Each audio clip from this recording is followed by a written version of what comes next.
Get ready to blow minds with a prediction that shouldn't work, but somehow always does. This self-working marvel requires no setup, is super easy to perform, and still lands with the impact of a real miracle. So, grab a deck and let's dive in to the impossible. Okay, so as ever, let's just kickstart by taking a look at the effect itself, a guaranteed stunner. And you really are going to start with a shuffled deck. So you can hand the cards to a spectator, they can shuffle those as much as they like. And also, just for good measure, you can give the cards a quick shuffle yourself. Now, explain to the spectator that before anything else happens, you're going to make a prediction.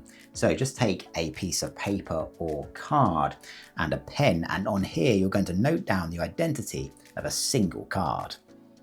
Now, once that's done, you can explain to the spectator that you want this prediction to remain as hidden and as secure as possible. So you're just going to take a couple of cards here from the deck, and you're going to sandwich your prediction in between. Just like so. So there's absolutely no way that anybody can see or get to that prediction.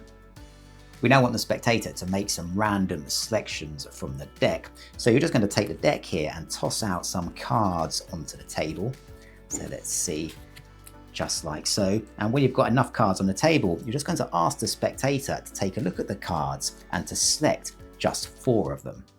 And this is a totally free choice. They can select any 4 cards. So let's say they select this card just here and this card here, maybe also just this card here and also the card over here.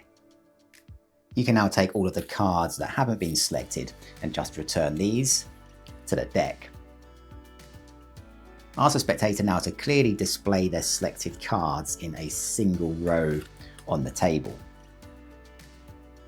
And you can emphasize that these cards are a totally free choice. They could have selected any cards. We now want to use these cards to mix things up even further. So take the deck and explain that you're now going to deal a number of cards onto each card so that each one adds up to 10.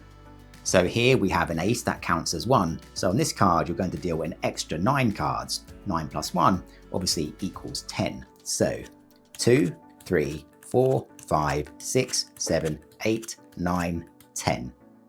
Over here we have an 8, so here we're going to deal an extra 2 cards. 9, 10. Here we have a 4, so we'll deal an extra 6 cards. 5, 6, 7, 8, 9, 10. And over here on the end we have a 7, so that's obviously an extra 3 cards. 8, 9, 10. With that done, you can just emphasize with the spectator that the number of dealt cards is totally random based on the random cards selected by the spectator. And we now want to use those cards in order to generate a random number. So ask the spectator now just to add up the totals of their face-up selected cards. So that's going to be 8, which is 1, plus 8, plus 4, plus 7. So in this case, that's 9, 13, 20. So 20 is our randomly generated number. Ask the spectator to make sure they remember that number, and you can just gather up the cards on the table. And these can be returned to the deck. At this point, you can just remind the spectator that from a shuffled deck, they selected a totally random set of cards, and those cards were then used to generate a totally random number. There's absolutely no way that you could have known which cards they'd select or which number they'd generate. You can explain that we now want to use that random number in order to get to just one single card. Ask the spectator now to take the deck and to deal off a number of cards corresponding to their random number. So in this case, that's the number 20. So they'll just deal some cards like so. 1, 2, 3, 4, 5, 6, 7, 8, 9, 10, 11, 12, 13, 14, 15, 16, 17, 18, 19, 20. Placing the final card to the side. At this point, you can just point out that your hidden prediction is still on the table, written right at the beginning before anything had even happened. You can now ask the spectator to remove your prediction from in between the 2 cards. So here we can see the prediction just there, and the 2 cards can be placed to the side. Reminding the spectator that this was written right at the beginning before they'd even selected any cards. You can now ask them to take a prediction and read it aloud. And here we can see it says the 9 of hearts. And all that's left to do now is to reveal the card selected entirely at random by the spectator. And cue the applause as you reveal that this, incredibly, somehow, just happens to be the 9 of hearts. A stunning prediction that's also super easy to perform, so stick around because now I will show you exactly how it works. Okay, so let's take a look at the secret to this effect. Now, you really do start with a shuffled deck. Hand the cards to a spectator. They can shuffle those as much as they like. Now, as they do that, you're just secretly going to glimpse and remember the bottom card. And here we can see it's the 7 of clubs. And this card is going to be your prediction card. Now, if you like, you can also just give the deck a shuffle yourself, making sure you keep the bottom card in place. In a demonstration, I performed a simple slip shuffle, where I just slid off the top and the bottom cards like so in the act of an overhand shuffle, and then just shuffled the rest of the cards on top. With your bottom card still in place, you're now going to note that down on a piece of paper or card as your prediction. So here we can see I've noted down the 7 of clubs. You're now going to take your prediction and just sandwich it between the 2 cards that you've taken from the top of the deck in order to keep it hidden and secure. And it's these 2 cards here which will make the maths work for the rest of the trick. Now take the deck and just scatter 10 cards from the top of the deck onto the table. Don't count the cards as you do so, just make it look as though you've scattered a random number.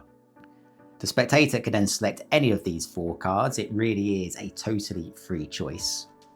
Have them gather up their 4 selected cards and you can just gather up the rest of the cards. Place these leftover cards onto the bottom of the deck. Ask the spectator now to display their 4 selected cards clearly in a row on the table. You're now going to take the deck and you're going to add extra cards to each card so that it adds up to 10. So the first card here is a 9, so here you'll add 1 extra card as 9 plus 1 equals 10. All picture cards already equal 10, so no need to add any cards here. The next card is a 3, so here you'll add 7 extra cards. And the final card here is an ace. They count for 1, so here you'll add an extra 9 cards. With each column now adding up to 10, you're going to ask the spectator to total up the value of the visible face-up cards. So in this case, that's 19, 22, 23.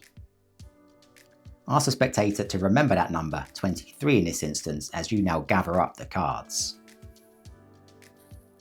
Take the gathered up cards here and place them onto the bottom of the deck. You'll now ask the spectator to take the deck and to deal the number of cards corresponding to their random number, so in this case 23. So they'll just start dealing cards. 1, 2, 3, 4, 19, 20, 21, 22, 23, asking them to place the final card to the side. Ask the spectator now to take your prediction from in between the 2 cards. Have them now read your prediction aloud, which is obviously just the bottom card from earlier. And all that's left to do now is to reveal the identity of the randomly selected card, which will always be an exact match, in this instance, the 7 of clubs. And there you have it. But here's what really counts. Every time you perform with confidence, you're training yourself to trust your instincts, not just in magic, but in everything you do. So hit subscribe to keep building that belief, one amazing trick at a time.